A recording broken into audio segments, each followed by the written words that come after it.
我哋上次講咗一段㗎啦。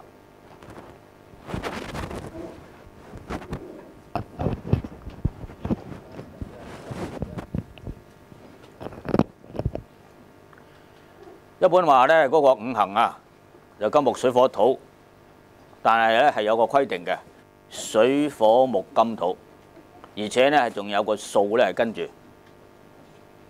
啊，1+3，1+2係3，火，然後係咁子午數合3。咁啊，跟住就係到嗰個咧呼吸相含育啊。我呢度咧就補翻一個圖上去，先係吸先啊。由呢個子啊呢度開始，就係去到呢個極位就吐啦。嗱，去到呢個頂啊就吐，產生一個痲女嚇。咁我呢個咧嗰個太極啊係代表一個圓圈，就轉咗落嚟。呢個時候就呼。咁然後咧落到下邊之後嗰個又叫做五位，就吸啦。所以相含育咧就係嗰個吸咧係接收咗呢個呼，咁啊再然後再去到頂啊再呼，就去個泥丸就落翻嚟嘅。咁呢個過程咧就係嗰個呼咧係難過個吸嘅。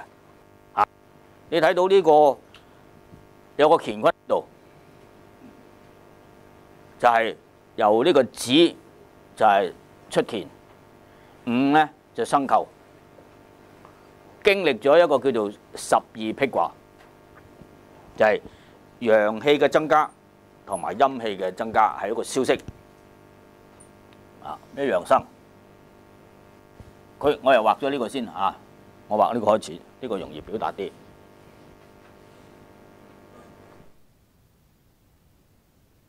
12辟卦你睇到啊？呢個跟住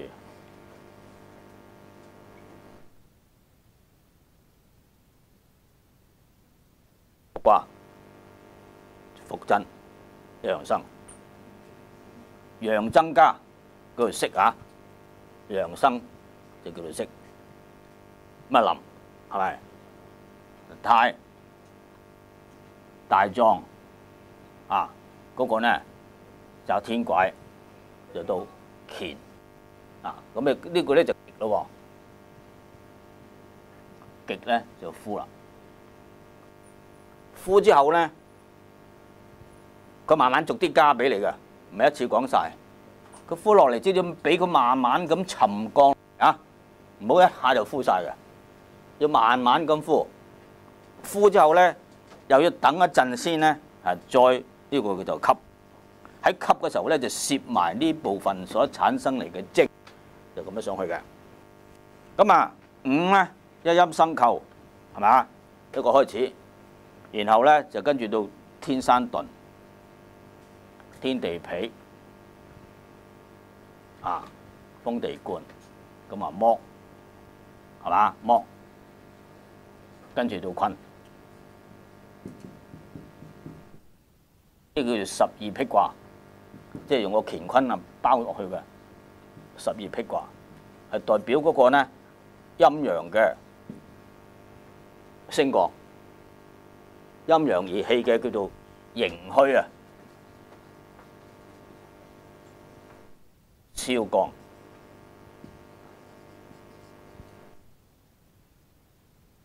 呼吸相含育嗰個呼吸呢係氣嘅遞增長氣我哋睇唔到嘛，所以我哋就要透過呢個陰陽爻畫嘅增減，去象徵呢一個陰陽氣嘅升降。呢個古人聰明喺整個嗰個參同契入邊咧，好多地方都係靠，所以綁實嗰個翼咧，係綁實嗰個翼義之外，係用個卦象去表達嗰個陰陽。呢個就係嗰個乾坤入邊咧。所睇得到啦，呢度咧，你睇個子係嘛？一陽生、2陽生、3陽生、4陽生、5陽生到6係嘛？然後跟住呢度咧，1陰生、2陰生咁一路3陰生咁去。呢個就屬於陰陽嘅消降嘅情況。但係含肉咧就表達唔到啦。當佢呢個吸咗嗱，佢呢個呼咗出嚟之後咧，佢吸咗呢個上去之後，佢其實呢度已經係產生咗痧，就係產生嗰個金水嘅。然後再上去咧，嗰個水又生木咧，佢另外產生一樣嘢，含肉啊，咁肉咧係潤肉咁解，就儲存喺個泥丸之外咧，就降翻落嚟，最後就係呢個土府黃庭嘅肉喺呢度做個功夫咧，係呢度。究竟係幾時產生？產生幾多？有冇增加到？我哋係唔知嘅，我哋係做唔到出嚟。但係我哋做個功夫咧，只係做到呢個呼吸呢樣嘢嘅啫。呢個含肉啊，係如此咁解釋補充落去。董德齡喺呢個係清代嘅，佢有個叫做正儀啊，三堂契正儀，出氣就叫做呼，入氣叫做吸。佢唔係一口㗎，慢慢增加咁㗎。好似我比喻過，好似個阿基米德原理一個球裏邊慢慢抽啲氣，抽啲出去咁一路加壓咁樣升嘅。咁佢又引呢個咧蕭子虛嘅金丹大成集，呼則接天根，就吸則咧係接地根。呢個天根係指呢個咧係嗰個腹呢個位置，呢個係天根。下邊嗰度咧就係呢個五咧就叫地根。呢個係根據邵康節嘅話嚟嘅。一陽交坤初咧就叫做腹。一陽交坤初，一陽交坤初啲，我初去畫咗呢個噶嘛，係咪？一陽交坤初就係呢度啦。呢個叫做天根，產生個伏卦。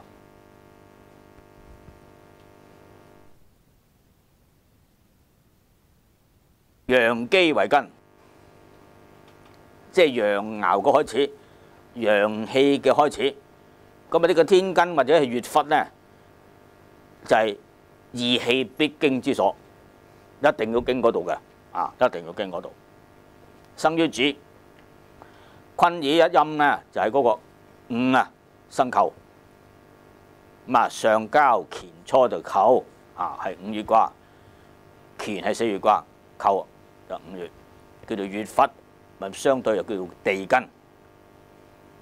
陰陽嗰個陰偶象忽嘅土室盟於午也。邵康節嘅天根乙忽的間往來36宮都是春。12辟卦呢就係72爻呢個6代表6個卦，你唔好淨係睇個乾卦，咪淨係單個乾坤。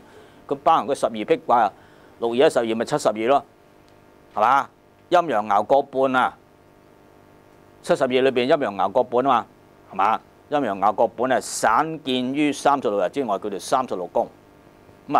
就係叫做一陰一陽，包含咗5行。人有呢個生化化咧，就係保持身體嘅健壯，好似春天一樣。咁就一個。呼則接天根，吸則就接地根。呼則龍吟雲起，吸則嗰個咧就係虎嘯風生。一個木，一個金。兩樣嘢凝聚咧就成金液噶啦。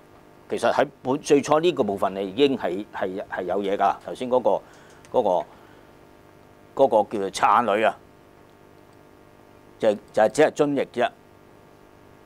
出嚟最緊要第一個部分練功你喺個呼吸裏邊一定有口水，呢個叫做痧女，就係津液。你初學嘅人咧，呢個叫做洗臟水，又叫做自家水，對嗰個內臟係非常好嘅。譬如你腸胃病等等一產生呢個就係可以醫治入邊個內臟嘅問題嘅。最初所見嘅如果你坐到喉光坐極都喉光頸渴就犀利嘅。初唔緊要，初譬如啲老人家咧，原來咧已經係點解成日一起身個喉嚨乾渴咧？其實就係因為我哋嗰個失咗嗰個調節水分嘅臟本能。後生冇㗎因為幾時急咧，佢又幾時喉乾咁佢又自己分泌啲液嚟同你潤翻嘅。年紀大就失咗呢種效用。咁所以你喺坐嘅時候咧，初坐嘅時候咧，初嘅階段，當啲氣升上去個喉嚨嗰部分嘅時期啊，就因為喺水同埋火相接水同埋火相接喺呢個位置嘅時候咧，佢就係產生啲痕同埋咳嗽嘅。但係呢度去到呢個喉嚨啊，呢個喉嚨啊，叫做上鵲橋，唔係上鵲橋，係上鵲橋。去到呢個喉嚨呢個位置啊，因為呢度乾啊嘛，咁下邊啲水上嚟嘅時候，乾同埋濕一交嘅時候咧就痕，會打乞嗤啊、咳啊等等嘅。初係咁嘅，但係乞嗤係好㗎，噴啲鼻涕出嚟反而清理嗰啲病毒。嗰個新冠疫情嘅時期咧，原來嗰啲病毒係處喺個鼻腔入邊，塞住你嘅。到你通咗之後，你先至好得翻。嗰路滲落去啊，一路毒落去㗎，唔淨止毒上邊，毒落後邊。新冠啊，係藏喺嗰度啊！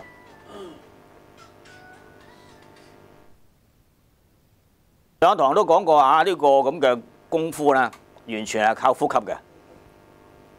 一陰一陽嘅呼吸，令到龍虎元氣嘅往來，就陰陽二氣叫做龍虎二氣，兩相牽引。所以彭祖話呢，故得青龍呼白虎白虎又吸青龍。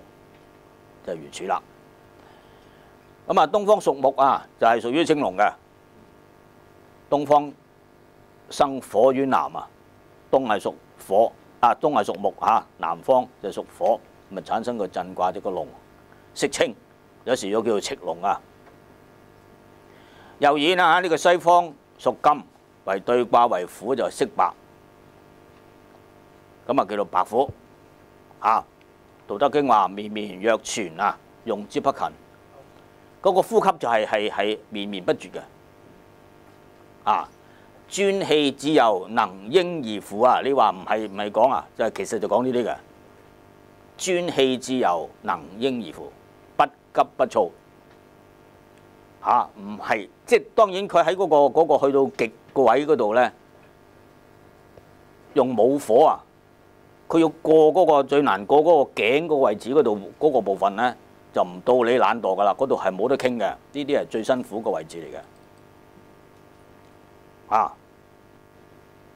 呢啲地方上到呢啲係最辛苦嘅，唔到你乜嘢嘅。初係去到一定嘅時間，初學嘅時候抽晒筋㗎，但係慢慢你捱得過啦，一定個個都咁樣捱㗎，冇得傾㗎。你要撐開佢，慢慢嗰啲氣上得順，你夠力，又唔係死力嘅，要慢慢嚟。呢啲地方係最辛苦嘅，最辛苦㗎。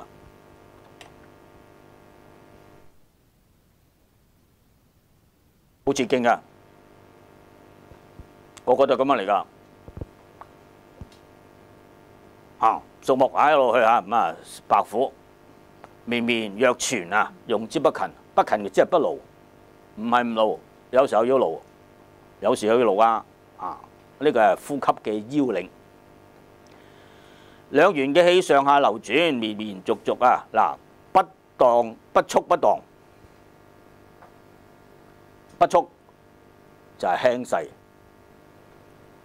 蕩咧就係個神意離開咗。嗰個呢度我呢右邊呢個圖咧，係整個過程裏邊係受呢個土咧個土意係監控嘅，四象五行就不能夠離開土冇咗呢個係唔掂嘅。所以你喺練嘅過程裏邊咧有分心，個神意一走咧佢就氣散有神志。但係有時候咧去到呢啲位置，頭先因為太痛失魂落魄咧，又冇辦法唔係嘅。嗱，只有慢慢你自己適應嘅，係你適應，係冇人幫到你嘅，係適應翻落嚟嘅。個個都係咁做啦。呢個係呼吸嘅重要性。兩元嘅氣上下流轉，綿綿續續，不速不蕩，冇得急嘅，唔好急。你個身體好嘅時候咧，即係身體好唔好係嗰個 fit 嘅狀態，唔係你控制嘅，係個身體嘅狀態。咁你咧嗰招啲氣就係特別多，同埋咧容易上係你個身體好嘅。但係如果有病痛咧就罩忌啦，包括傷風感冒、咳、鼻涕頂住咁啊影響你一定要休息嘅。有時候嚴重嘅時候你就一定要停啊。高層次都好啦，都要逼啲汗出嚟啊，咁就會快啲好。但係咧低層次咧就係加速嗰啲病毒嘅擴散，所以你只有唞嘅啫，食藥好翻，起碼唞2-3日你先至繼續，冇得勉強，冇得勉強嚇。中招嘅時嗰幾日一定要停低，唔到你猛嚟冇得嚟嘅，冇得做啊！直情係冇得，直情唞唔到氣啊！所以啊，聖人之道啊，正在剛柔之間。佢話太剛則折啊嘛，太柔則捲，剛柔嘅斷，柔則捲埋啊！就係聖人之道喺剛柔之間，亦係順乎自然嘅，順乎自然啊！去到個氣嘅要求。呢個冇得教，係你自己嘅身體個變化嚟嘅，係剛柔之間。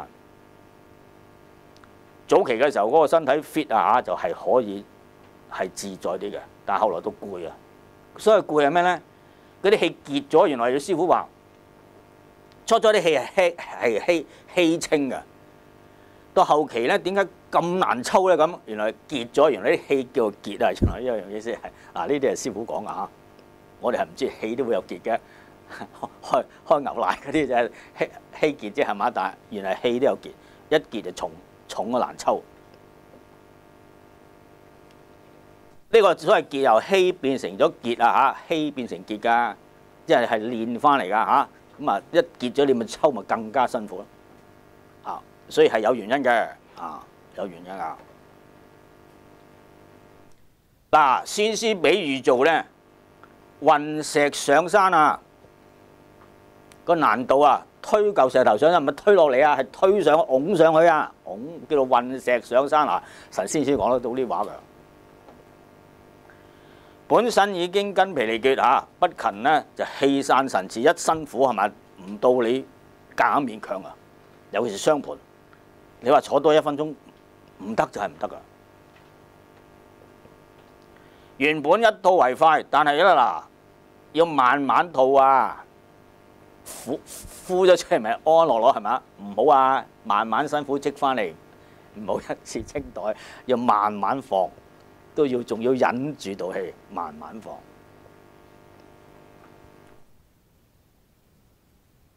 呼吸呼嗰時候啊，仲要叫做關閉時停，呼咗好自在啊！嗱，你仲要唔好睇唔好聽嘅，就係睇住啲氣咁樣沉落去，叫做關閉時停。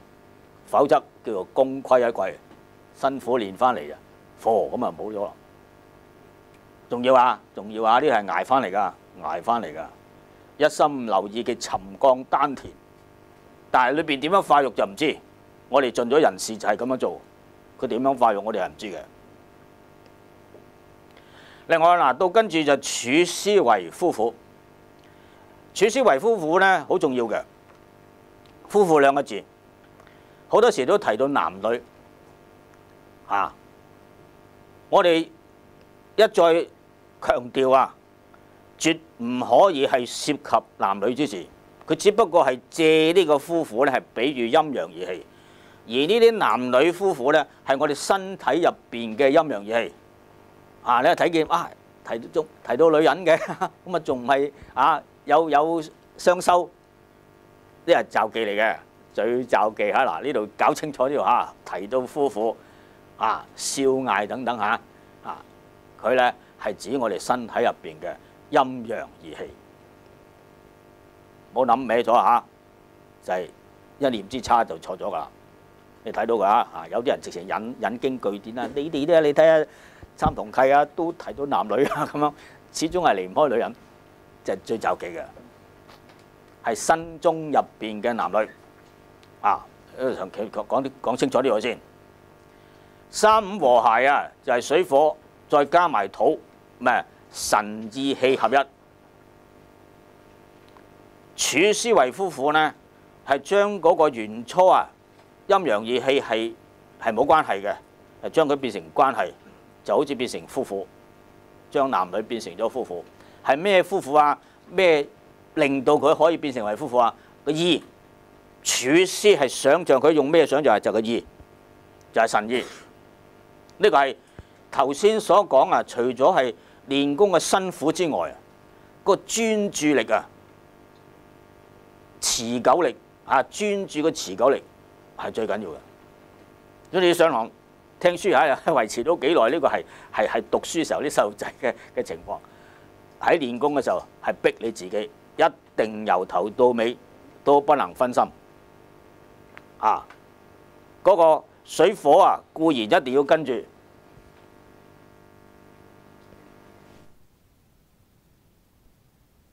以神照呢個啊嘛，係嘛？啊，運呢個落嚟係照住佢，固然不可以形影不離，因為太近啊燒燶嘅，太遠啊又好似煨番薯咁樣，有排都煨，所以一定要呢個咧個神啊，既要貼實呢個，又保持距離，同時咧就個意啊，個意控制個火候太多就會燒燶，係太少咧就水多。就要用個火咧，用個土啊去克制佢嘅，係兩樣合一。處師就係咁樣做啦。處師係咁啊，唔係淨係想啊，係想嗰種都係其實係想啊。但係咪成日都可以跟實咧？呢個係成敗嘅重要關鍵。用功勤渠之外就喺呢度啦。其中啊，弟子之間嗰個成就嘅差距第一樣嘢咧，就係克欲啊、制欲嘅條件。個功夫高，呢個第一個條件。另外就坐喺度，冇咁多雜念，呢個先係佢嘅突破嘅地方。嚇，唔係師傅偏心㗎嚇，點解佢得我又唔得啊？咁樣係咪你私人醒啊？唔係，係你自己翻去自己做。大家都係咁講啊嚇，大家都咁老師一講，大家都有耳仔聽住，翻去做成點啊？係你自己嘅問題。就係無己嚇，就係土。修練者就叫做意為心意嘅意念啊！嚇，你聽人講嘢可以維持得幾耐個分鐘，個心冇偏離咗嘅。打坐啊，由頭至尾如此嘅，會唔會偏差咧？一定有偏差嘅，冇話呃你嘅啫。不過行順咗咧，佢有時係自己去嘅嚇。但係好多關鍵嘅地方咧，你就一定要手翻拉翻個魂魄翻嚟。先天啊，就係一嘅啫，係居中，就係呢度啊，居中咩？但係落到後天咧就唔同咗啦，佢又一個上，一個喺下，一個喺坎，一個喺離，就變成咗兩個土嘅。一個喺頭上邊咧就叫做己土，一個下邊嗰個咧就係無土，一個動一個靜。無土咧就入坎尾嚇。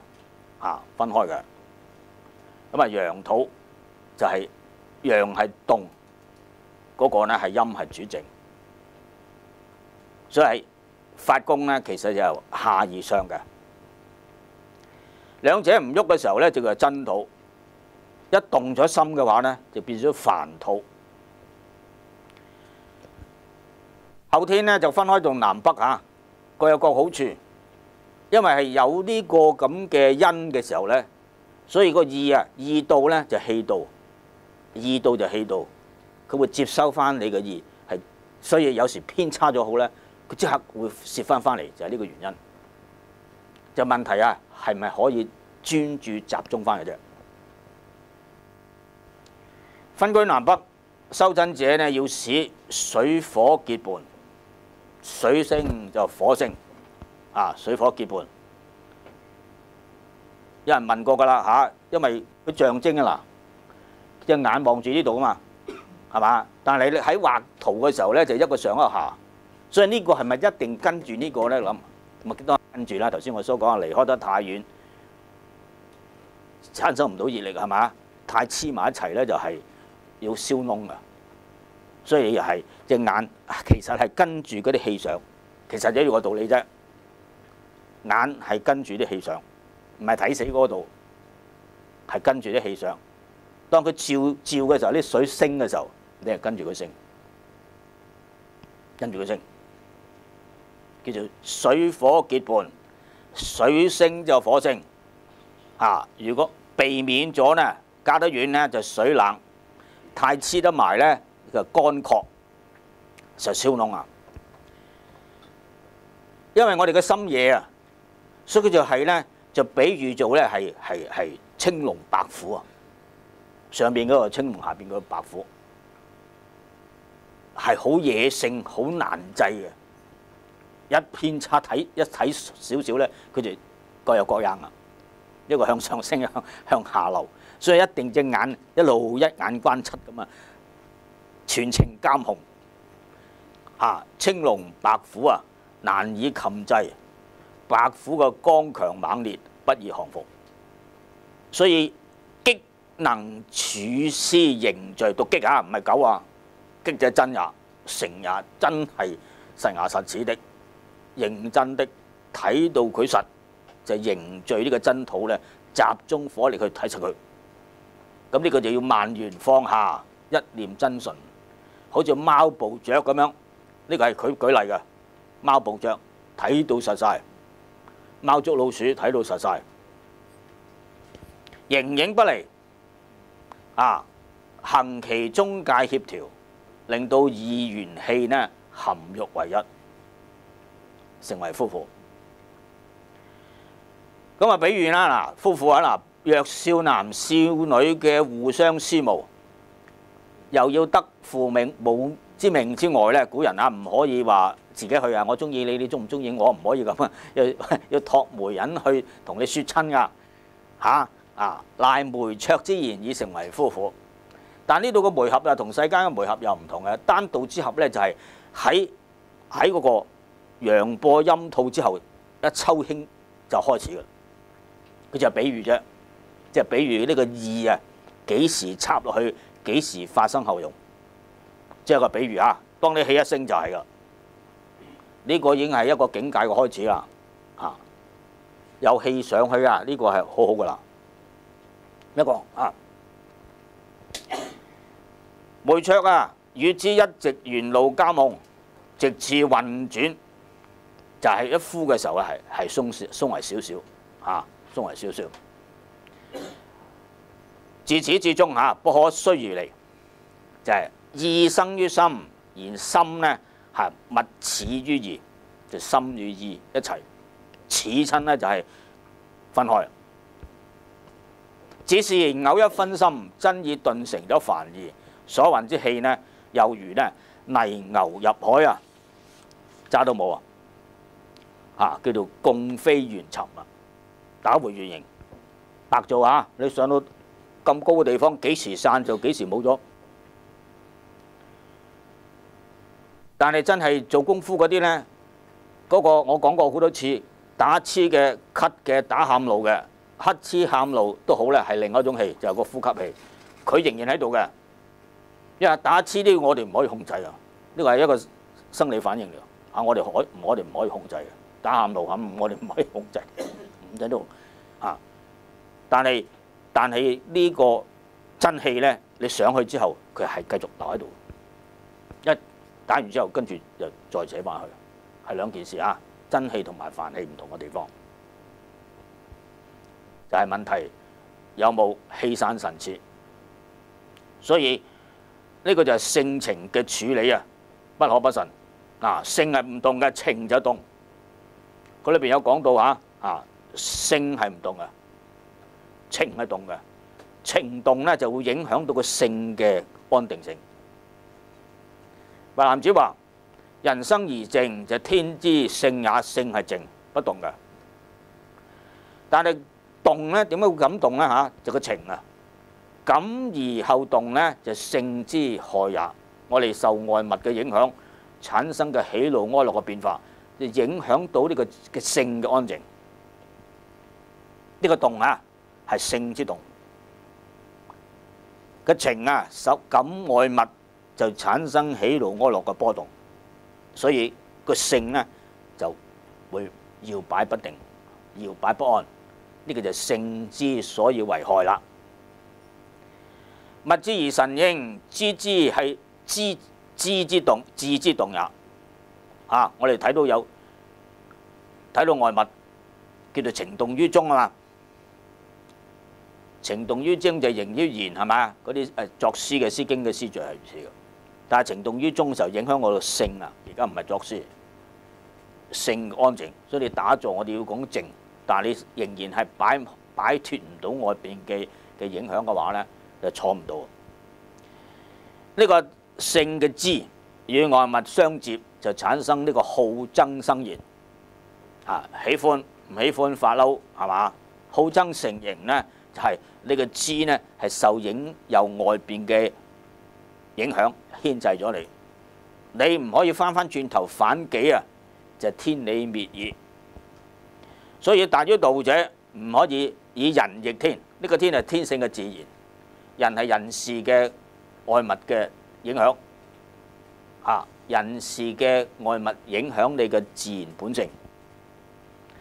當外語物化的時候，即係佢人為物化，而內咧就不失其情，擺脫唔到個情嘅影響啊，個性就難以安靜啦。性就難以安靜。呢個係一個心理上邊嘅修養，所以修性修命咧，性命都一定要相修。呢個係其中之一。呢個係心理教育，呢度係另一層教育啦，唔係個功法嘅問題啊。呢個係佢心理上面嘅修養啊。人嘅情咧就係喜怒哀樂，佢咧就將喜怒哀樂咧鋪作五行，喜為火，所以歡喜得滯都有問題噶，中風啊，整親嬲啊。怒為木，哀為水，樂為金，真意為土。土一動咧就無以成丹，係真係離開，各有各走，係嘛？所以咧，坎離若還無務己啊，雖含四象都不成丹。坎離即係陰陽，佢話包括咧金木水火，就係五行欠水五行欠土，即係有坎離，有咗四象啦，但係冇呢個土嘅監督控制咧，不能成丹。就係一定要有真土，然後先使咗呢個金丹咧係有返還，即係洗咗佢嘅都能夠收得翻嚟。所以咧第一樣係咪做死功夫之外咧，個人靜唔靜？靜係緊要嘅，做任何事情都係從靜中養出端倪啊！白沙嘅話，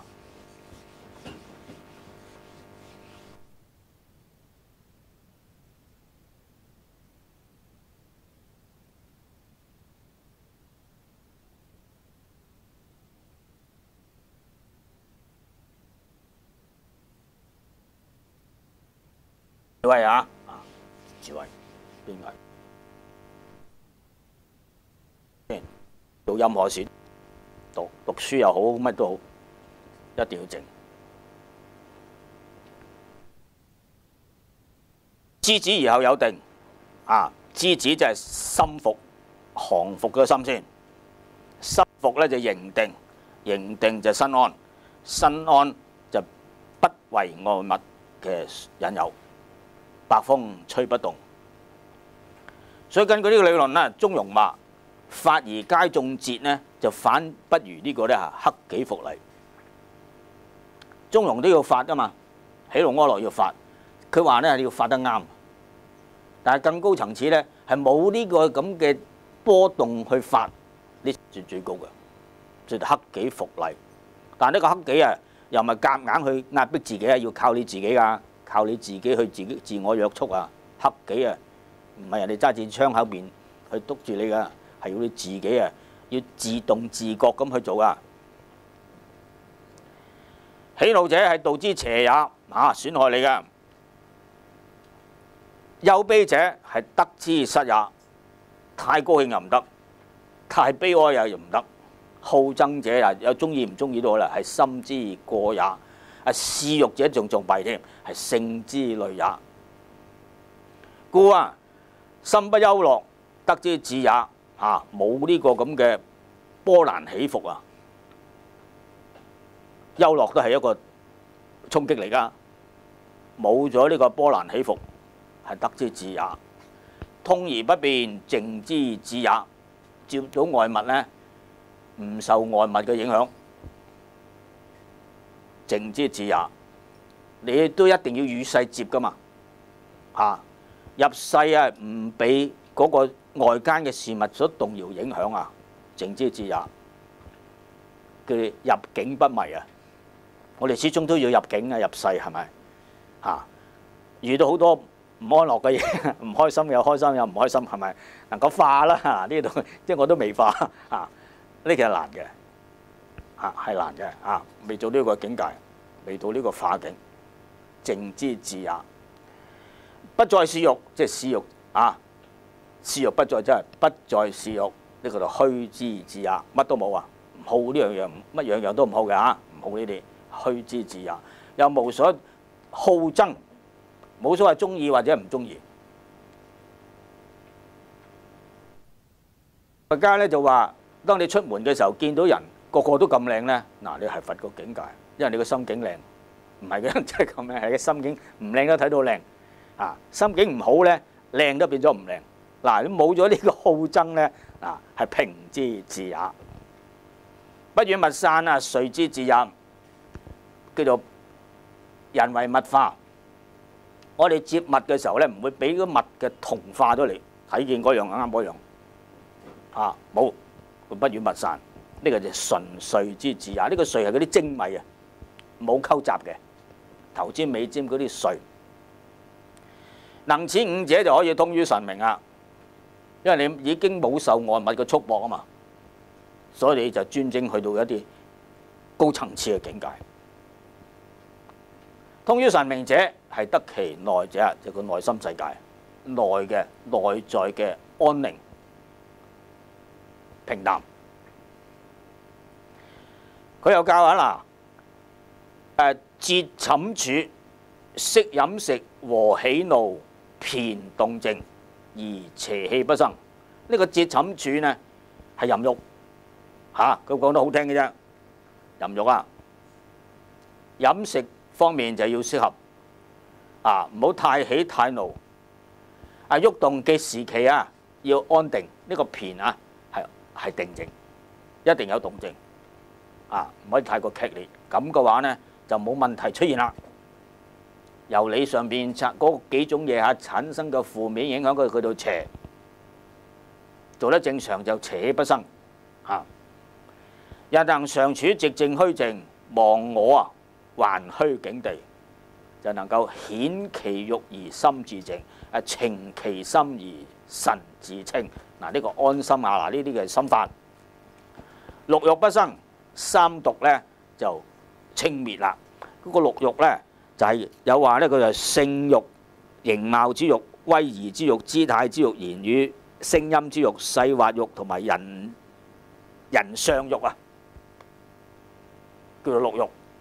即係你睇嘢產生一啲咁嘅波動嘅心境，叫做六欲不生然後嗰個三毒呢，就係嗰個貪嗔痴。李祖參一心不動終如日月常明，就係雲散月明誰點綴天容海闊都本澄清。東坡嘅詩。若然呢，一陽生有妄象，妄象者呢，就無中生有，就單頭金翼者是，就係頭先嗰個傷含欲就產生呢啲咁多條件你唔係淨係坐喺度做功夫個心理上邊嘅修養，呢啲先係產生呢個妄象。呢個妄唔係迷惘唔係妄惑㗎係無中生有，係單頭就金翼。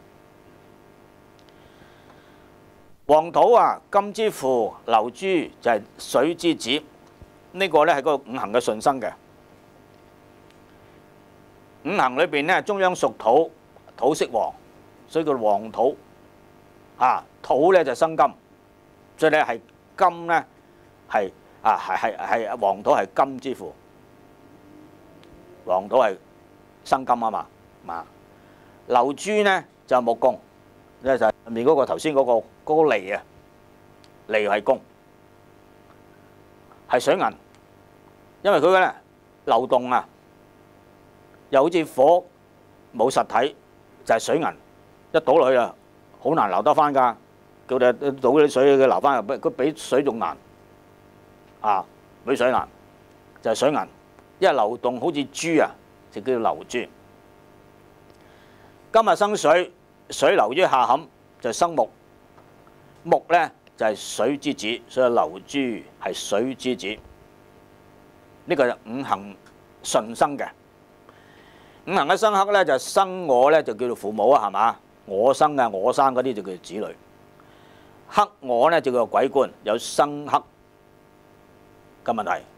克嗰個叫做鬼，克個鬼。反而咧煉丹咧係以克為功，順生就散嘅，克咧反生先至係有成。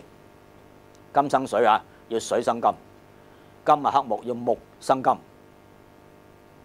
咁樣反修啊，叫做逆修，先至有效。火性炎上就係容易流失啊，飛走就嗰個貢啊，所以一定要用土咧去克水。所以土咧嗱克佢嗰個叫鬼啊嘛，土咧係水之鬼，就因為水多咧就會熄火啊，所以咪要靠個意咧。個意控制個火唔好咁猛，咁啲水先唔會乾涸。所以土能壓水銀啊，乃得不飛走。四季尾火行土候，就係火呢個叫做土旺四季。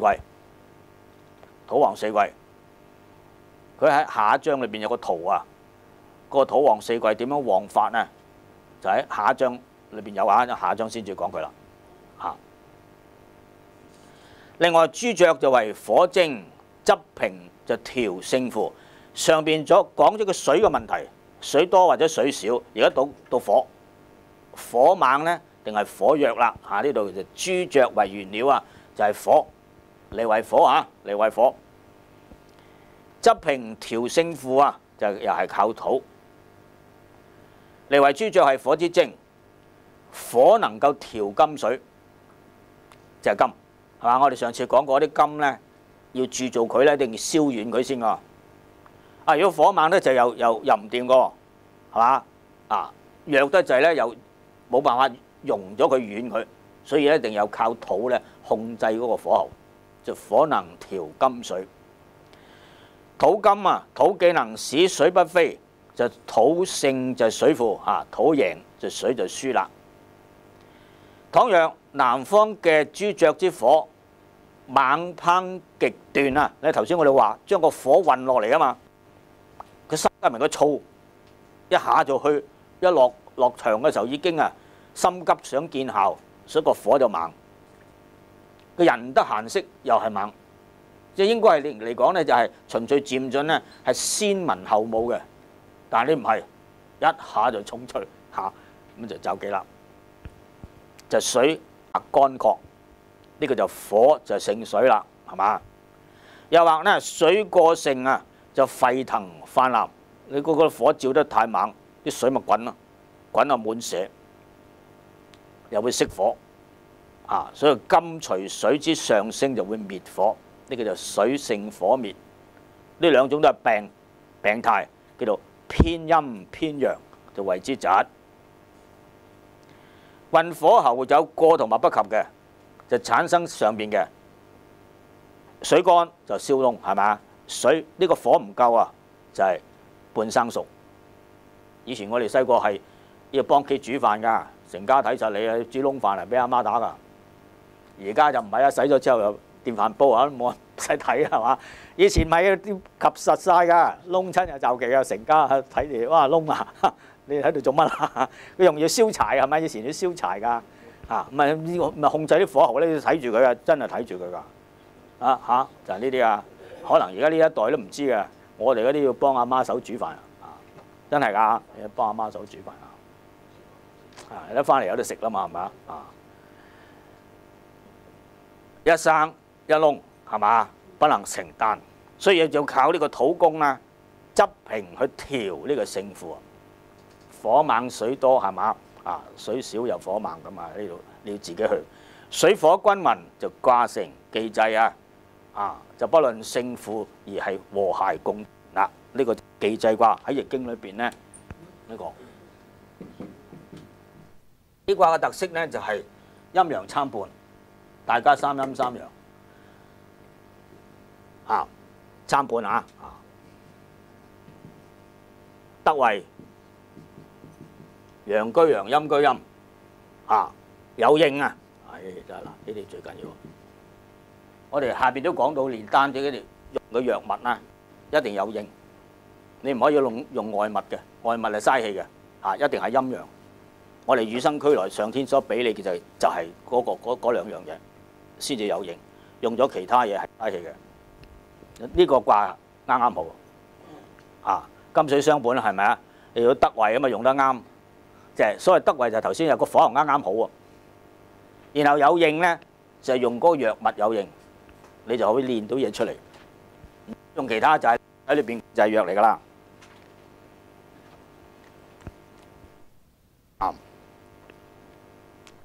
不論勝負和諧共存就係驅死歸厚土，就係啲所謂起嗰啲死就係完全受呢個土嘅控制得宜。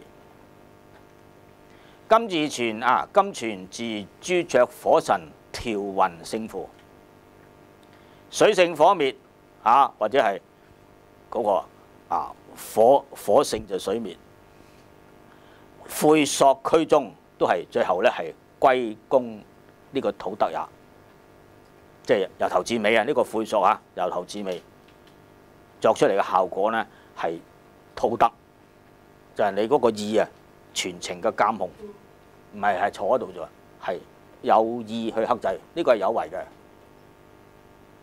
有啲地方係無為嘅，就唔係我哋控制嘅。呢個地方係有為嘅，係你自己調控嘅。咁三性既會合，本性就係共宗祖，全程就係神意氣一齊做功夫，最後呢係由呢個土所產生出嚟嘅。呢個宗祖就係五行之所出即係嗰個金木水火土，除咗呢個金木水火之外啦，就係由嗰度開始，由嗰度出嚟嘅。咁喺嗰個哲學上邊咧，都係如此咁樣睇嘅嗱，佢哋最緊第9咧，仁義禮智信完全係要受呢個土咧係管轄嘅，即係五行配五常五行配五常，或者個八卦又配呢個五常全部係出自土。所以咧，人嘅修養仁義禮智，如果冇信就係虛偽嘅。呢頭講完，呢又反悔，係嘛？呢個信就冇意義嗰個仁義禮智冇咗信就不能存在。所以呢，佢話信者就係天下之大本。所以金木水火土咧就叫做係祖宗宗祖。用咁比喻嗱，呢個下邊個注解你自己去睇過啦，就係代表呢個嘅宗祖之所出。咁喺個文字上邊就係唔需要你噶啦喺運功修練嘅時候係三者一齊去咗嘅。去到個第9度先一經運火修練二氣就相交，正如天氣下降就地氣上升上騰。就係嗰個太卦，太卦就係忌濟卦嘅前身嚟嘅。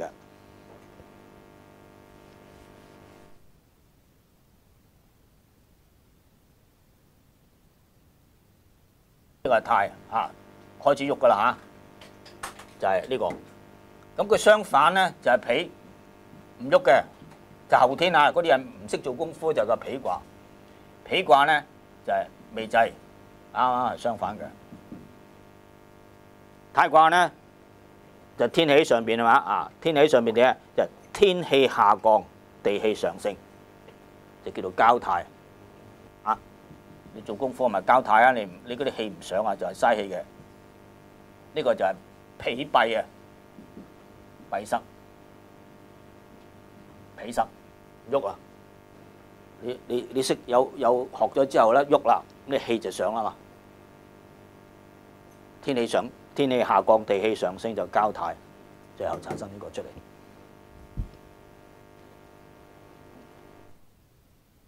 一經收斂，運火收斂啦，二氣就相交，就好似天氣下降，地氣上騰，兩股氣叫做二元之氣呢，上下牽引。頭先我哋講過呼同埋吸，有第三種氣力呢，係將佢去拉嘅。一個意透過呼吸裏邊嘅用力去拉，直至極限，又會自動滑行過度，去到吸得盡，佢就自己去噶啦。佢自己去，但係咧唔可以太早呼喎。佢話咧，譬如頭先去到極嗰個揚升嗰度咧，佢去到有限制叫做上卓橋噶，唔係去到咁上下我就喺度噴咗算數，唔係去到咁上下佢係通到個鼻嗰個位置呢個話俾你聽，係去到通到個鼻嗰個位置先至呼㗎。佢自然去到佢唔呢個轉去頭先我哋所講嗰個岔裏嗰個位置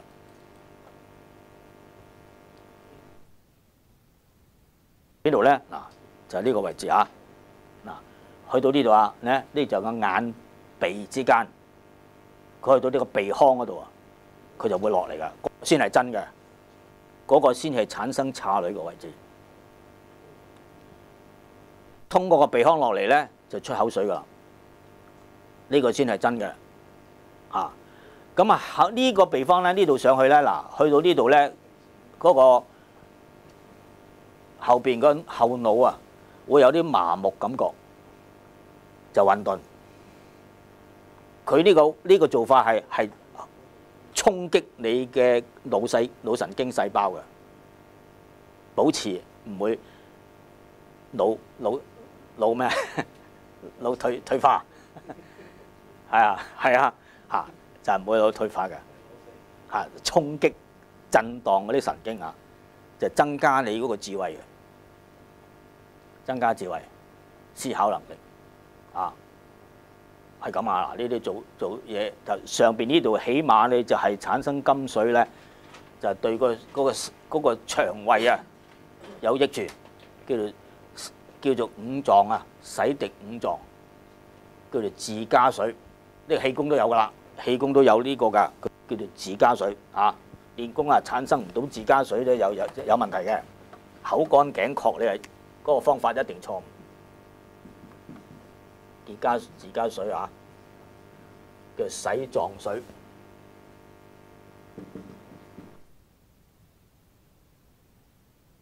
你嘅五臟洗臟水，一定係上到呢度上到個鼻嗰度。頭先我話點解嗰個中嗰個新冠病毒做唔到咧？塞住晒嗰啲鼻涕塞到實晒，到真係嗰度燒噴咗出嚟咧，有血嘅佢包括吐同埋滲咗出嚟，嗰陣時先係冇事，都捱5-6日啦。中一招原來藏喺呢度嘅，佢係向上影響你個腦啦，所以有發燒唔舒服下邊呢度呢嗰個身體又影響個肺嘅呼吸又咳嘅，就係咁樣嚟啦。佢就藏喺呢個位置嘅。所以你上到極咧，要由呢個鼻腔噴落嚟。佢落咗個鼻腔之後先嘅，你先至再放。係咁呢個係個內景內景如此。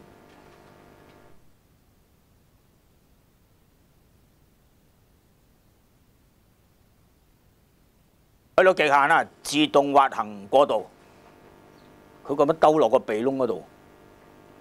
再出嘅，時有氣喘氣促現象最辛苦係呢度，最辛苦係後邊嗰個部分，上嗰個肉枕嗰個部分啦。而家我哋要講呢度就係肉枕，前面嗰個咧任脈仲反而容易過啲，督脈就辛苦，因為督脈比較長由下至上一路咁上去啦，就比較長。長到嘅時候咧佢會有氣喘氣促有抽筋抽筋嗰啲筋喺個小腿嗰度咧攣下咁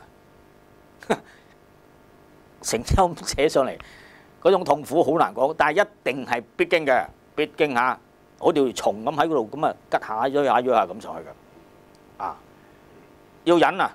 譬如話你個抽筋咧，佢可能係1分鐘時間到啫。嗱，你過咗一次咧，下一次就唔會咁容易出現㗎。捱得一關，下次又有咧，就容易過。慢慢經過5、6次之後就冇啦。啊，係非常痛苦，一定要忍下佢，係1分鐘到嘅啫，忍得住嘅。因為你唔好解嗰個盤，你解嗰個盤咧一樣係照抽嘅啫。你忍得住佢就下一次就冇咁再容易咁中嚟嚇。啊，堅忍不拔，不然放棄。啊！但係有時你個身體好咧，佢突然間有一種力量咧，係爆炸出嚟，係撳住啲痛嘅，啊壓到痛，啊咁啊順遂過關，又係意料之外，可遇不可求，又係無謂嘅，唔係我哋可以有嘅。啊咁啊，彭珠話咧，金火自一掃水氣中產生，由嗰個子嗰度開始嚇嚇，呢個子係先天地生嘅原始氣。佢個運行裏邊咧產生5行，佢話唔淨止金水嚇，仲有其他嘢我哋就唔知，啊唔止5行，唔止金水。水火為金之子，金木咧又自土生，可以5行嘅體性，無論遠近咧都係以土為性中，所以土旺4季，4象5行都全直土啊，5行全要入中央，就係歸個土控制。5行係重要嘅，啊咁啊喺個樞紐。好啦，到下一章132。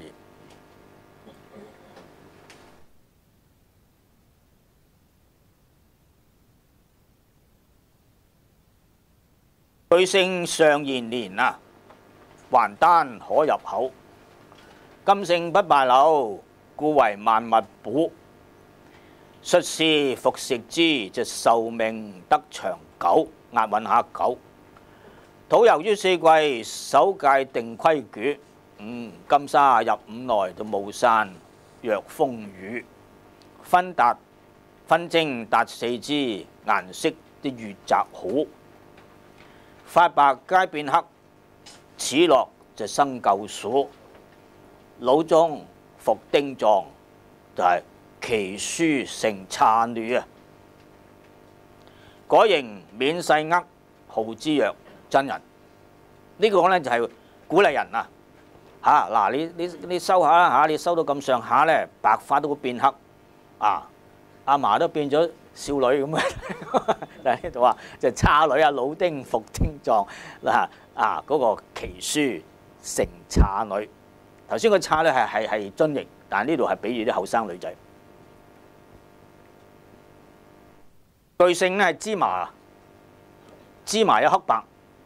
我就一早已經聽過食芝麻可以養顏嘅，啊芝麻糊我淨係知道啫。我係啊，佢話嗱食芝麻都可以長壽啦，何況啊我哋練到金丹係入口咧咁係嘛啊，豈不長生苦啊？仲好嘢啊，好過芝麻唔知幾多倍啊咁啊！還丹此生於真金，金體就係故無敗柳。我哋與生俱來嘅一個先天一氣呢，就係金，稱為金。我哋上一次講過啊，點解用金丹去比喻呢？就係金係歷久恒生嘅，不變啊，歷久恒生。所以你練成咗之後呢，就係同呢個真人就係金人係一樣。咁啊睇嗰個我哋嗰啲算啦，唔睇嗰唔好睇，一個如果再解多一次就係嘥時間嚇。我一路順住，其實就係順住嗰個彭曉嘅注去解嘅。巨星咧就胡麻，胡麻今日稱為芝麻，有黑白之分嘅。就係營養豐富啊乜乜嚇，係咪真係去到嗰啲我哋又唔知啊。但係佢就肯定嘅話嗱，人食之呢，尚得延年啊，何況我哋練金丹去入口，豈不長生乎？咁呢度咧就首先嗰個留意個支口嗰兩個字先。支口呢，一般呢邊嘅支就係的嘅口係嘛？但係呢度嘅解呢個支就係往也息也，因為嗰個丹啊，佢唔係一個實質嘅嘢嚟嘅，即係你練成咗之後，只係一股氣嚟嘅。佢唔係好似一粒糖啊拋落口係嘛？係入口，只係想像，只係意會下佢特別解清楚呢樣先嚇。下邊去到話講清楚嗰個即係嗰啲字眼嘅問題。所以佢古人裏邊呢啲喺呢個嗰個參同契裏邊所用嘅字係非常之古雅㗎，好講究啊！我老師話啊，丹者就係陰陽日月，其實就係一股氣嚟嘅啫。體內陰陽二氣凝聚就成形啊！佢啊叫做最後咧叫做化作明昌陳啊！有一句啊，我哋舊年講咗㗎啦，明昌陳啊！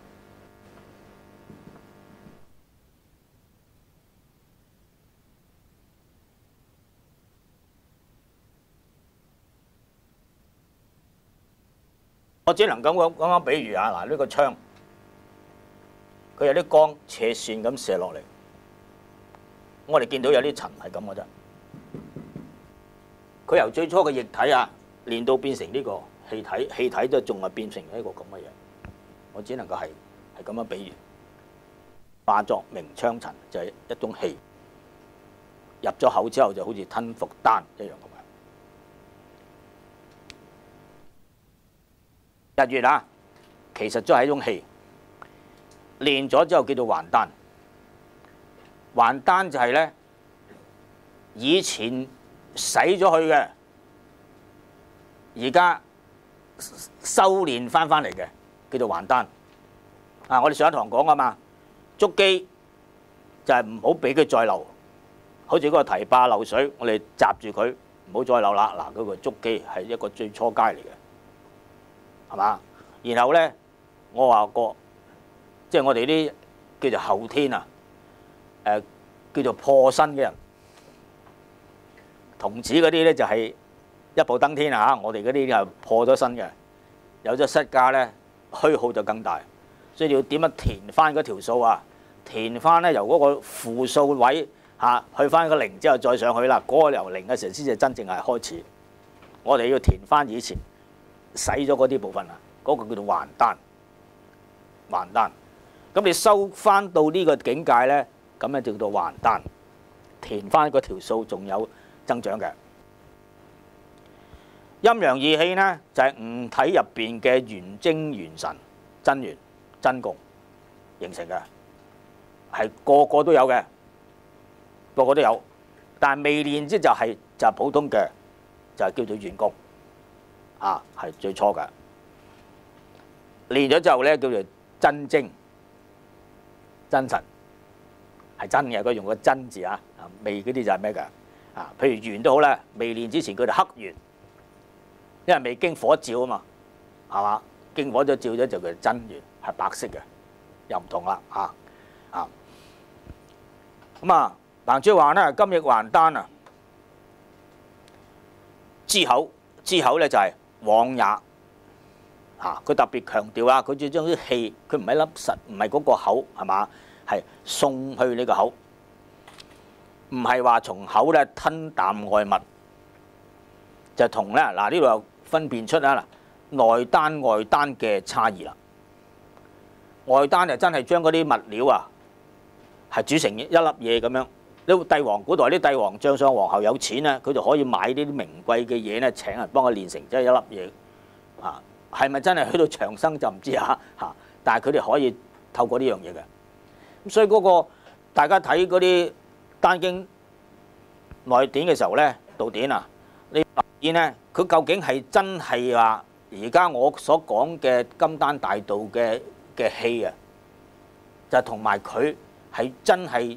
執嗰種頭先上邊我哋好似講過有種8藥啊，8種藥材就要搞清楚佢啊，同埋就係叫做陰陽雙修裏邊啊，個男女係身中嘅男女同埋世間裏邊嘅男女，搞清楚佢啊，係混淆嘅，要知道呢一樣嘢啊，起碼上邊個認知就上邊啊，一定有個清楚嘅抉擇。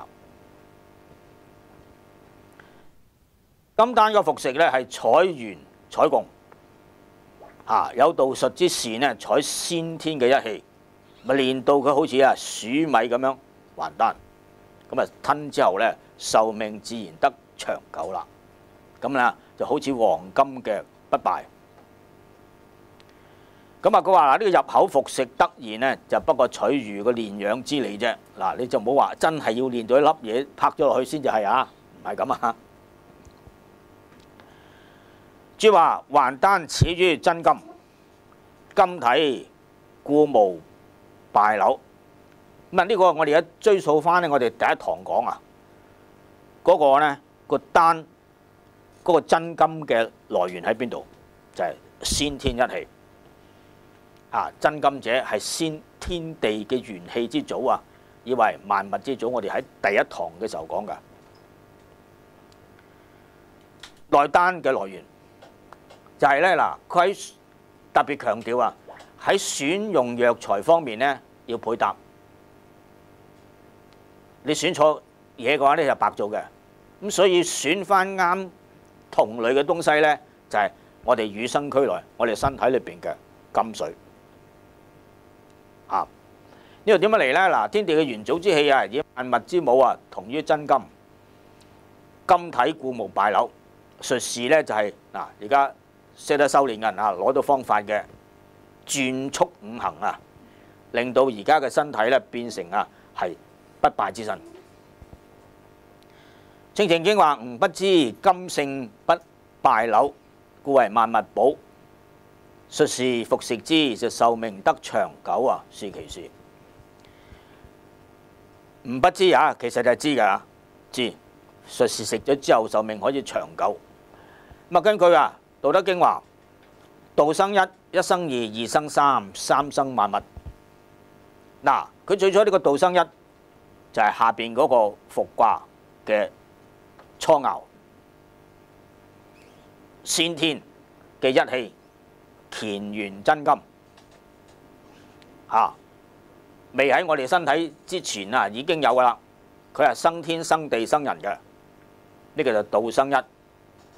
一再生二就係陰陽，就係個既濟卦，由個否卦變成泰卦，再變成嗰個既濟，咪三再生萬物，由呢個陰陽再生其他出嚟。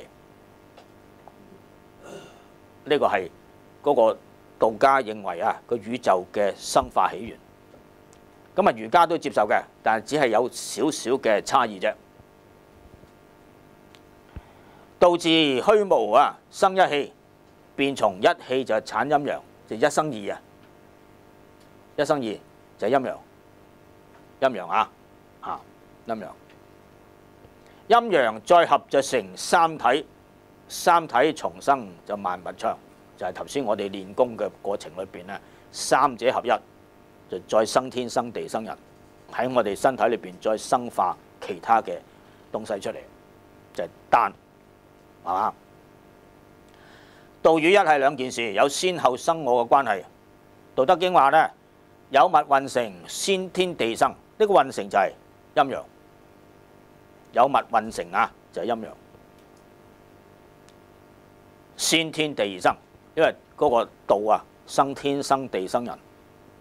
就最初佢係一種超越性、恆久性嘅，即係條係獨立而不改你後邊啲人點樣變化、點樣變動千舉萬變，佢一樣係唔喐啊，仍然係獨立不改，一樣喺度周行不殆。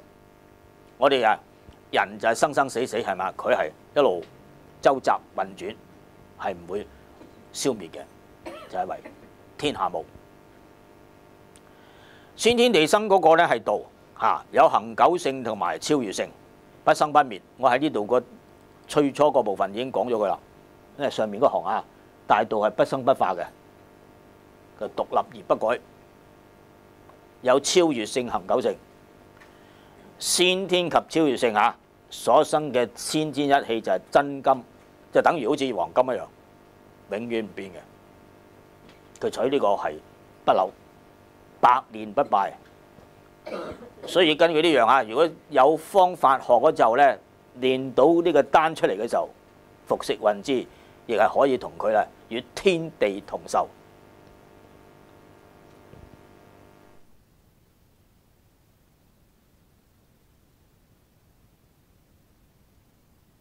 有物運成，天地生嚇，道恒久性，超越性嚇。食咗之後咧，嗱，好似黃金咁樣，歷萬劫而恒生，百年不敗。道所生嘅一係先天真一之氣，已經係存喺我哋嘅身體入邊噶啦，就係乾元啊！我哋同呢個道咧係同氣連之，性質一致，就叫做同樣係有金嘅份量。易經咧就話：天地因溫，萬物化純啊！因溫就係兩種氣呢，潛動醞釀嘅意思嘅。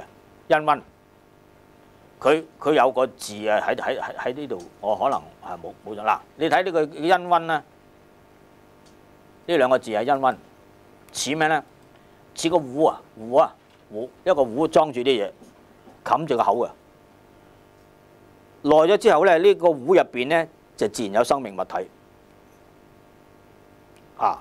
我哋中國人認為咧，呢個宇宙起源咧係起源於氣生，氣生同西方嘅火生啊、水生啊係唔同嘅。我哋就係氣生，我哋中國獨有嘅中國起源論。宇宙起源係氣，從氣就係陰陽熱氣，陰陽熱氣係來自呢個天一真氣。因溫就係陰陽熱氣嘅潛動醞釀生物。咧，我哋練功咪係靠呼吸咯，係嘛？就係靠呼吸啊！所生嘅男女啊，唔淨止男女啊，喺呢個宇宙之間裏邊有四生六道嘅。呢個係第三，佢係生三嚇，三生萬物。呢個係父母呢邊再化生嘅，咪三體重生，衍生延續。所以最初呢個天一真氣咧係萬有之祖，萬有之祖係無名嘅，即係太極係屬於有界，太極之上仲有個無極啊。儒家咧講道咧係講由太極開始嘅，呢個係第一堂講噶啦嗱，呢個嚇因為要涉及到啊係唔同嘅。儒家講起太極呢個宇宙嘅起源咧就係講道咧係始於太極嘅，但係道家裏邊你講咧仲有個無極啊，無極無界，呢個係有界，有係生於無嘅。所以太極同埋無極係一個好長嘅時期，有太虛、太始、太初咁啊，仲有太素咁啊，一路數上去嘅。咁佢啊，儒家咧就係講嗱，由呢度開始啦。是故亦有太極，是生兩儀，兩儀生四象，四象生八就算數啦。咁啊，之前嗰啲太遠就唔講啦。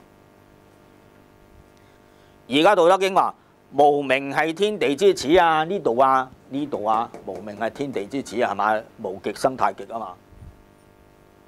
講唔講啊？嗱，你一定要咁樣講啊！有名係萬物之母，就係太極之後噶啦。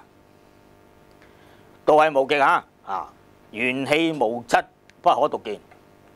但係咧係生天生地生人之始，名都冇噶，我哋都唔知嘅啊。強名之曰道，強名啊，夾硬俾個名。咁我睇到有物運成嘅咩性係先天地生啊，咁啊就老子話嗱，我俾個名佢叫道啦。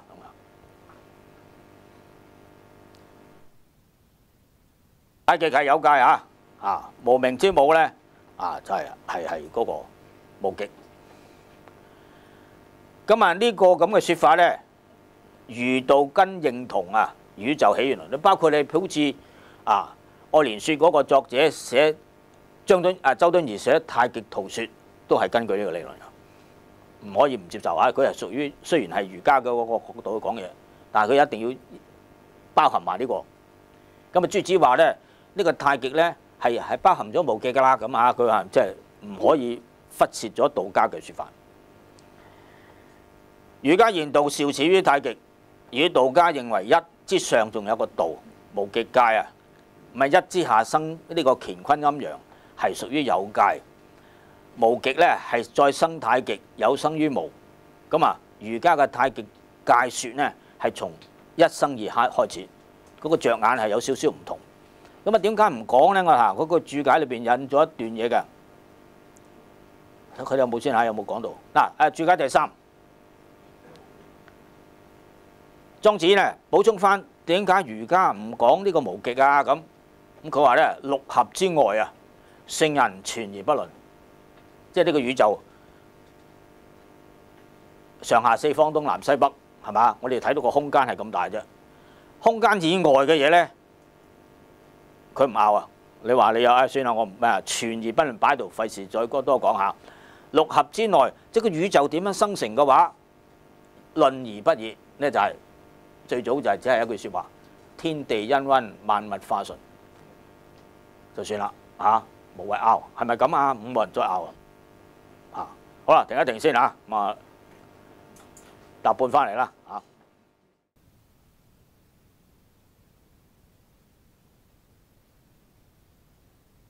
首先就係話金是水根，就取為藥機，即係金水元供咧，就係我哋喺修練個過程裏邊最重要嘅藥物，唔可以胡亂配搭。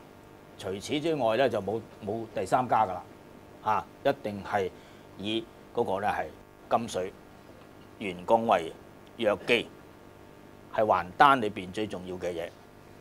所以吳真篇話：不識真元正祖宗啊，萬般作用都枉施功，就係用錯咗藥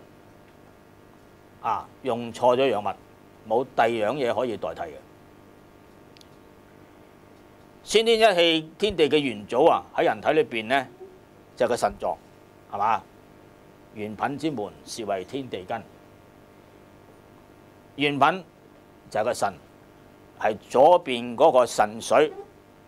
我哋講過啊，割腎啊嘛，其實冇得割㗎你割咗嗰個右邊嗰個係排毒嘅，俾人哋係冇用嘅，係嘛？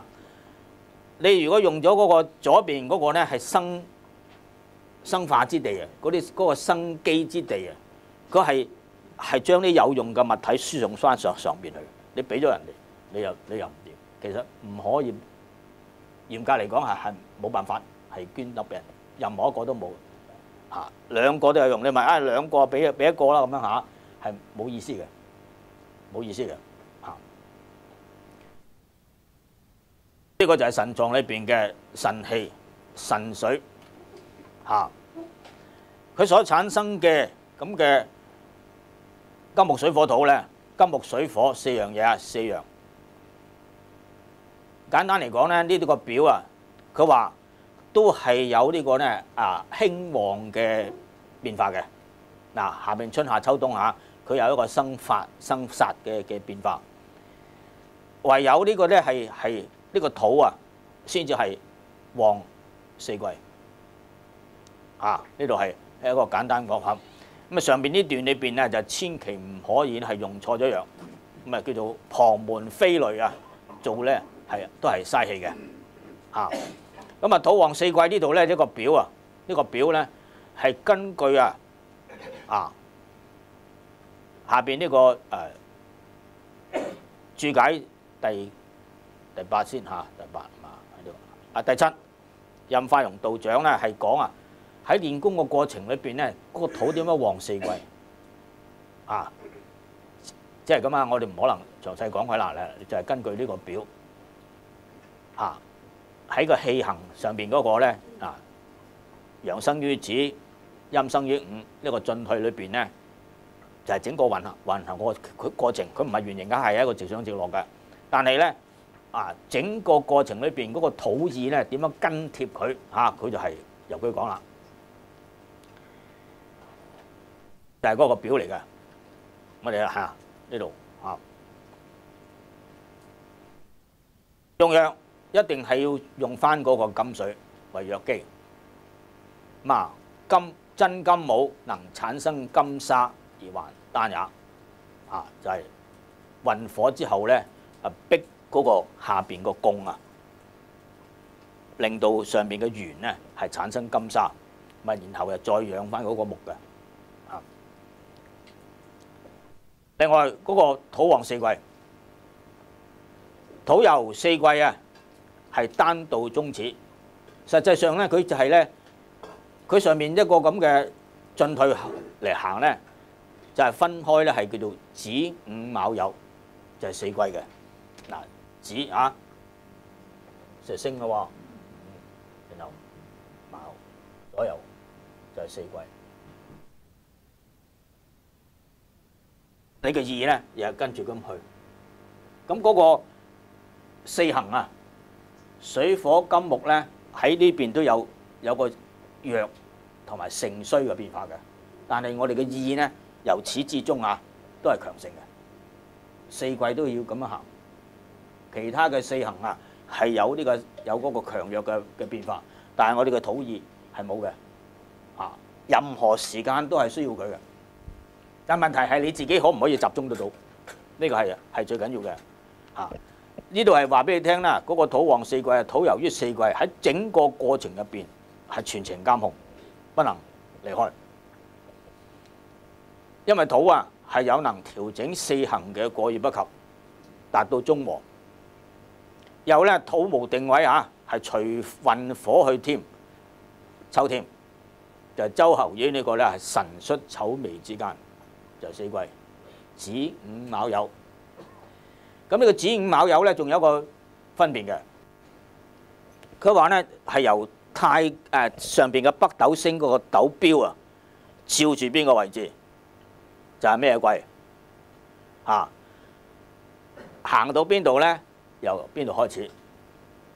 換句話嚟講咧，嗱，天上邊嘅北斗嘅照耀啊，春夏秋冬啊，係有一定嘅自然規律法則。我哋人生裏邊嘅北斗係咩咧？就係我哋嘅意，就喺下丹田入邊嘅，係會隨住嗰個天上邊嘅北斗嚟轉嘅，唔可以快，唔可以慢，係嘛？嗱，你跟個圖表你睇到，咦？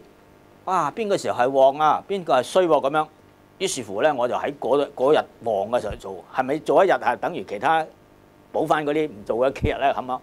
唔得。唔可以嘅，有人走呢啲精扁啊！嚇，佢跟佢個係 check 得到邊個係旺，邊個係衰。於是乎咧，嗱，嗰幾日係勤力啲做嘢，嗰啲係去放假玩啊，唔得啊，冇用嚇。由人嘅意識啊，我喺嗰度做多啲得唔得咧？唔得，又係隨住個北斗啊，人同埋天嘅感應啊，呢個叫天人合一。佢係離唔開個北斗嘅，同個星宿係有關係嘅。啊，呢個土有四季，咁啊呢度咧，周由於嗰個辰戌丑未之間，其實就子午卯酉，就春夏秋冬。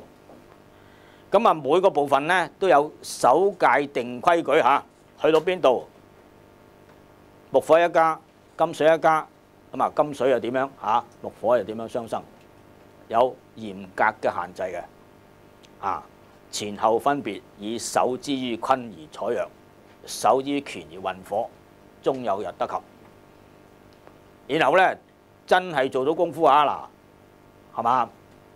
白髮就皆變黑，分蒸就達四肢，顏色就越就好，叫做白裏透紅啊！嚇拜嘅公都失白髮都變翻做黑髮。牙齒喺圓度咧係復生，即係嗰度甩咗就冇噶啦嚇，佢可以再生翻牙齒出嚟啊，唔使去植牙啊。老翁啊復丁狀啊，奇書成岔女，改形免細厄都號之曰真人啊。呢個呢度就算啦，因為呢個係唔可能詳細講噶嚇，即係有個表幾時生死旺係嘛？下邊嗰個咧土啊點樣隨住佢咧？你就睇翻就算數啦。我哋跟住下一章133。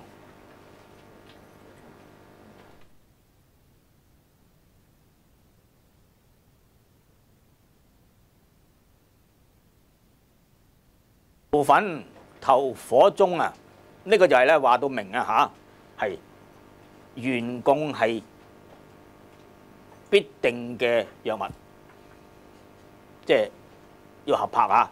取藥一定要同類，但係裏邊所講嘅元係咪貢咧？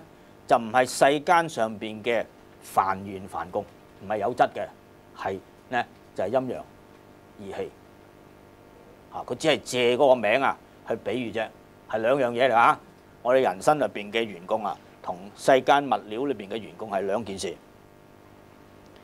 戊粉頭火中啊，色壞都還為元，冰雪溫湯得溫湯就解釋成太元啦。今以沙為主，凜和於水銀，變化有其真，終此就自相因。欲作服食先，而以同類者嗱，而以同類者嚇啊，縱磨當以樹，浮雞用其卵，浮啊浮，以類附自然，物成就異途也。如木豈為珠，縫蒿不成鼓。同類者相從，時乖就不成補。是以煙雀不生鳳，胡兔不與馬，水流不鹽上，火動不潤下。用物料啊又係胡粉呢就係鉛粉，係礦物嘅，由鉛裏邊磨出嚟嘅粉你咪睇見啦？呢個係粉狀，嗰個係固體，係以為兩樣嘢。佢話唔係啊，嗱，你將佢燒翻咧，都係變翻做鉛嘅，即係人間入邊嘅物料嘅鉛你由嗰個一嚿嘅鉛磨成粉，變成咗糊粉。你唔好以為喺呢個粉狀嗰個固狀係兩件事，一樣嘅。你抌翻落個水裏邊咧，俾個火燒佢咧，就會變翻佢圓形嘅鉛嘅狀。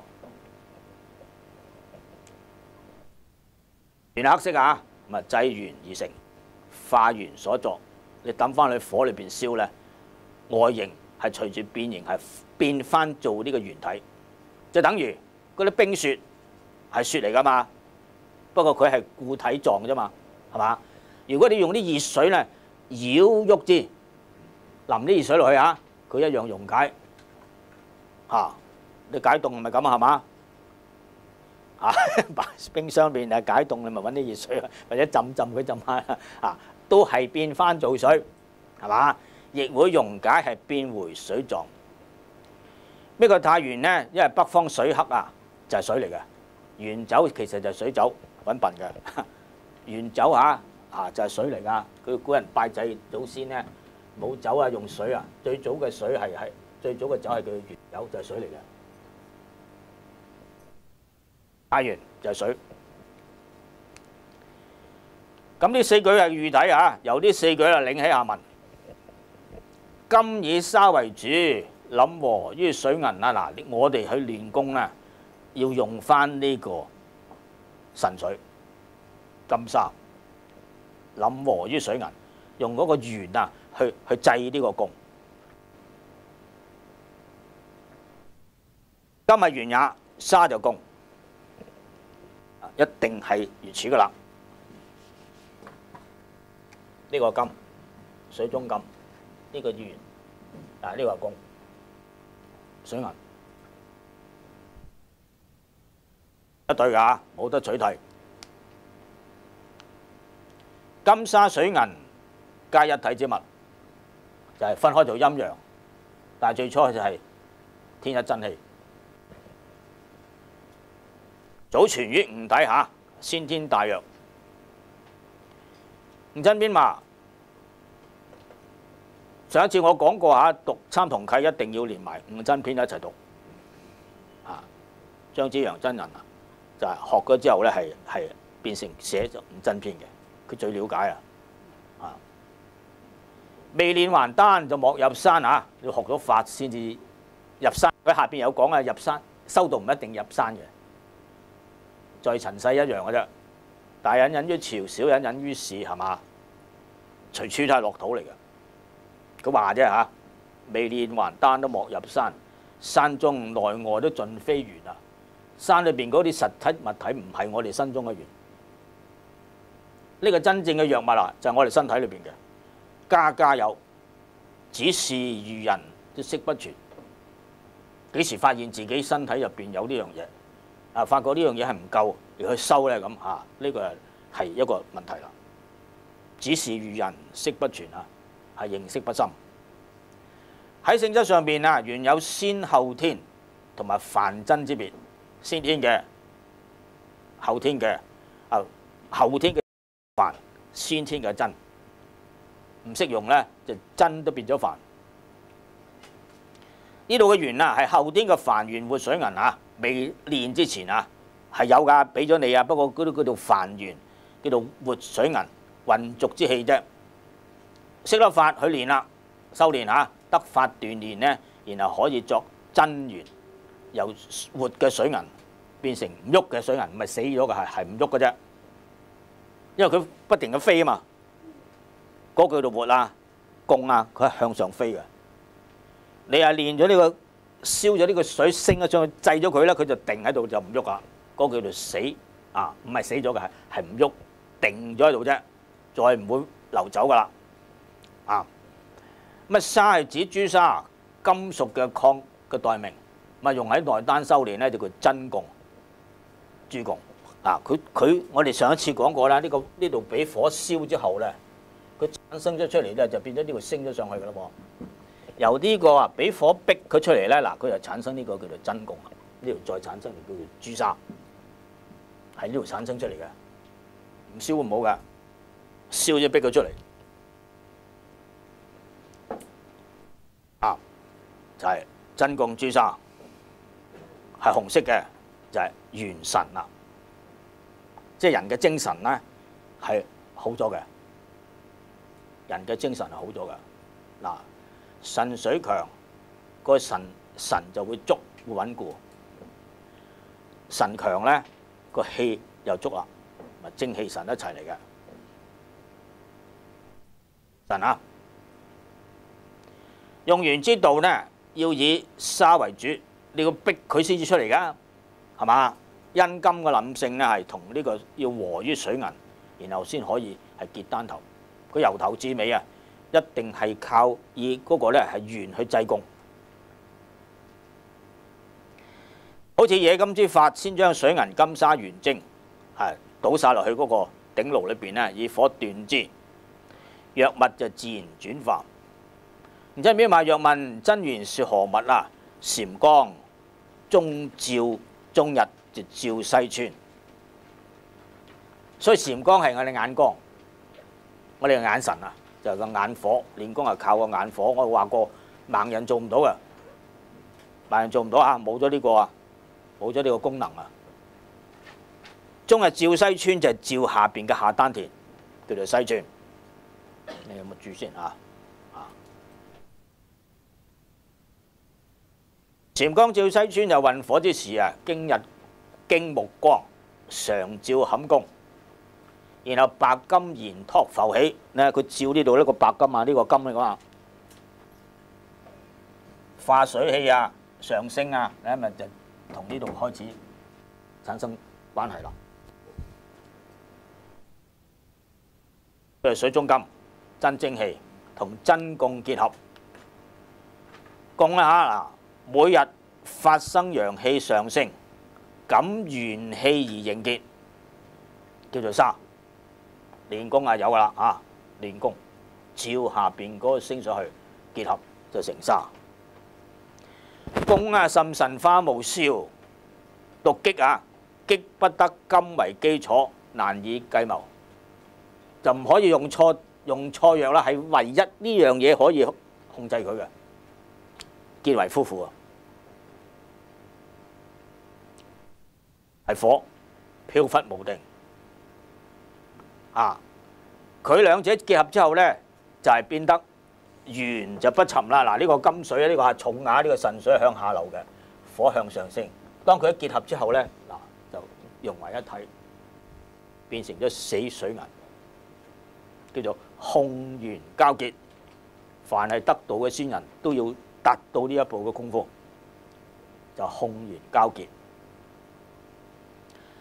回復先天一氣就係練得金丹大藥。李祖啊，佢話元性沉而起聚，係嘛？嗱，下邊向元性沉起聚啊，就腎水啊，就易下流啦。就係頭先啊同學講嘅嗰個活子時的時候咧，啲人就用錯咗方法，攞咗去癲啊，就易下流嚇啊，易下流。反之呢，元神供啊。嗰個供咧係輕飛而起升，個心野啊就向上嘅。此心火炎上而易散，就係、是、個未濟卦啦。你係有㗎嚇，不過你喺微製你用錯咗啊，用錯咗啦嗱，火就係向上燒，水咧就向下流，咁啊冇晒啦，呢個就叫微製，微製就用錯方法，未成，唔係你冇，係唔識用。所以咧就係以金為母，就還產嗰個沙局，呢個就冇產生呢個沙局，由嗰度開始。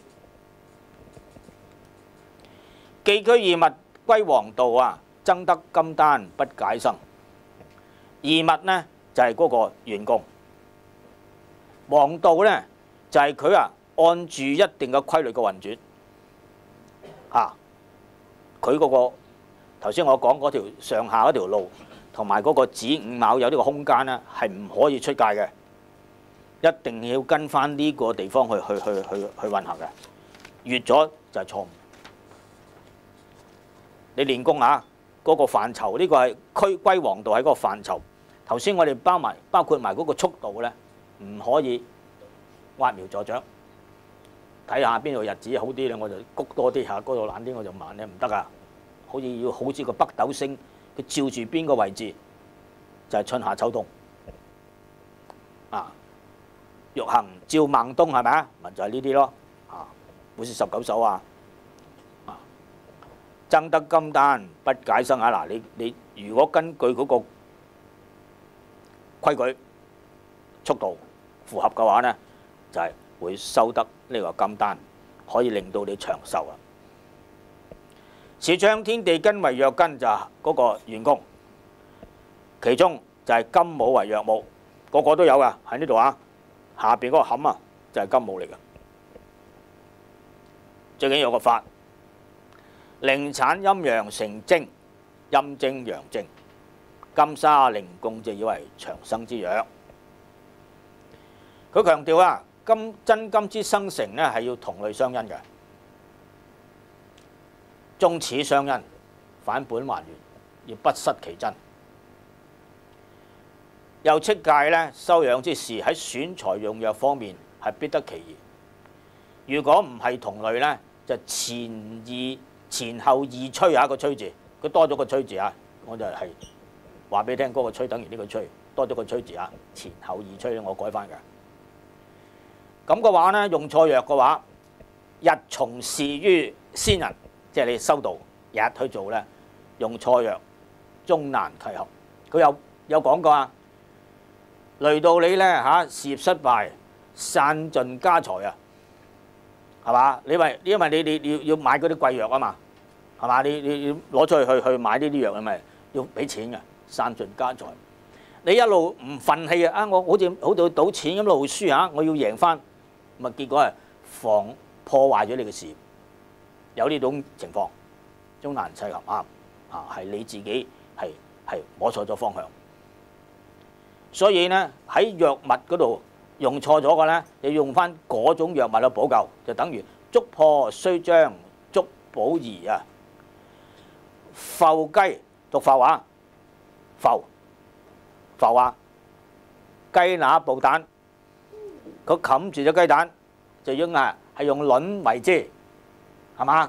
你雞乸布蛋，你想布雞仔嘛？你咪揾翻雞蛋咯，你揾個石頭咪嘥氣係嘛？用翻卵為之，所以萬般如果唔係嗰樣嘢嘅話呢，係徒勞無功嘅。所以你選藥點似得爭者怎也？真元真功都合成機。竹氣破爛就用翻竹補，雞乸布蛋呢，就因為一定要用翻雞蛋。所以如果身體孱弱呢，雷藥就要用翻對症下藥啦，食啱嗰種咪求其食藥嗰啲藥一定變咧變種係嘛？嗰個醫生用嘅藥一定要變化㗎，你唔可以話你係傷風用翻呢條丹啦，嗰個食咗冇死㗎咁樣。原來嗰個體質嗰個唔一樣咧，寒底熱底同一條方唔得㗎，你唔好話你又執到寶一定要把脈睇清楚寒底熱底嗱呢啲係咪嗱你自己對症下藥啦就係欲作服食先呢，而以同類者嚇，冇點錯你㗎，一定係員工啊，員工同類者嗱，有因果相連，變化其真啊，始終相因，就係離唔開陰陰一陽之外道嚇。咁啊，又等於好似種禾呢，就以其熟；孵雞就以其卵。種禾啊，就用翻嗰啲植物去種；孵雞蛋呢，雞乸孵蛋，你俾個雞蛋佢做。咁啊，一旦受氣足呢，雞黍都可成，即係蛋又孵得出嚟，禾又種得到，係嘛？啊，屬意料中事。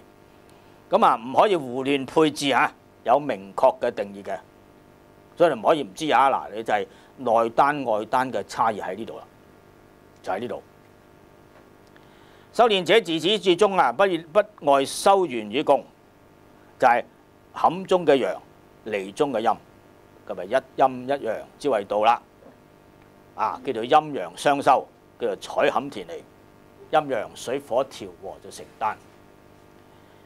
又話呢，修仙者啊，必以真元真共啊，身中嘅陰陽結而成丹，先可以咧係登真上品，唔可以用凡物。陰陽坎離啊，吾人嘅身中嘅元神元正，別無他求，叫做種類相因，終始相因。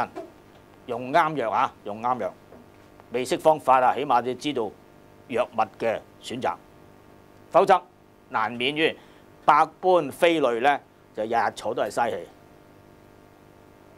中徒勞。欲求長生，反致畜獸啊，就夭折啦。嗱，唔係話可以魚目混珠嘅，魚目豈為珠？魚目同珍珠唔一樣，魚目就係死魚咁眼，珍珠就有光嘅。你所以揀啊，擺埋一堆啊，嗱，要識揀啊嚇。醫生判斷呢個人死咗未咧，佢唔係睇你有冇呼吸㗎，係拆開隻眼有冇光，真係㗎嚇。魚目豈為珠啊嚇，係唔同啊，珠係有光嘅。死魚係嚇咁啊！縫蒿啊不停假，嗰啲假係嗰啲酸枝啊。